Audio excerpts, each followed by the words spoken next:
জুলাই যারা নিহত হয়েছেন তারা জুলাই শহীদ হিসাবে ইতিহাসে আছেন, যারা জুলাই আহত হয়েছেন তারা জুলাই যোদ্ধা হিসাবে আছেন। কিন্তু 17 বছরে যে গুম, খুন এবং নির্যাতনের শিকার হয়েছেন তাদের পরিচয়টা কি? ইলিয়াস আলী গুম হন 2012 সালের 17 এপ্রিল।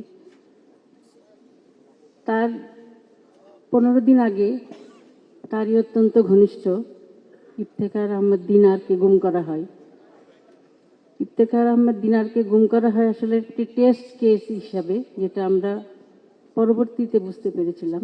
ইলিয়াস আলীকে গুম করার আগে তাকে গুম করা হয়েছিল। তো গুম নিয়ে আমরা অনেকবার অনেক কথা বলেছি। গুমের শিকার পরিবার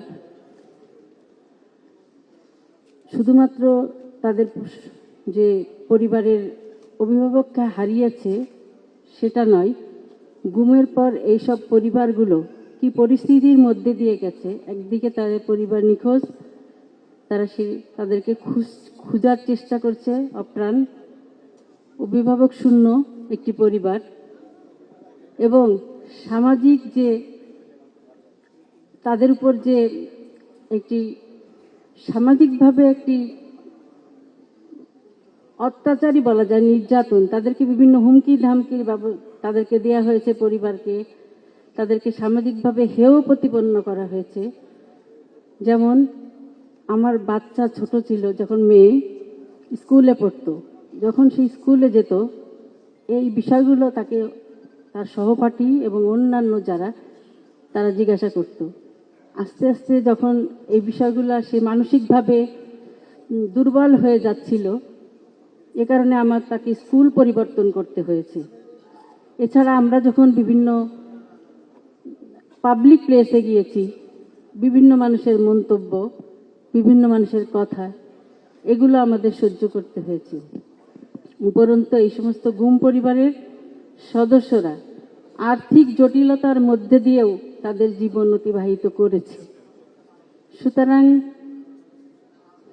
আজকে আমি যেটা বলতে চাই যে আগামী দিনে যদি বিএনপি সরকার গঠন করে, ইনশাল্লাহ জুলাই যারা নিহত হয়েছেন তারা জুলাই শহীদ হিসাবে ইতিহাসে আছেন, যারা জুলাই আহত হয়েছেন তারা জুলাই যোদ্ধা হিসাবে আছেন। কিন্তু 17 বছরে যে গুম, খুন এবং নির্যাতনের শিকার হয়েছেন তাদের পরিচয়টা কি? তারা ইতিহাসের কোথায় থাকবেন?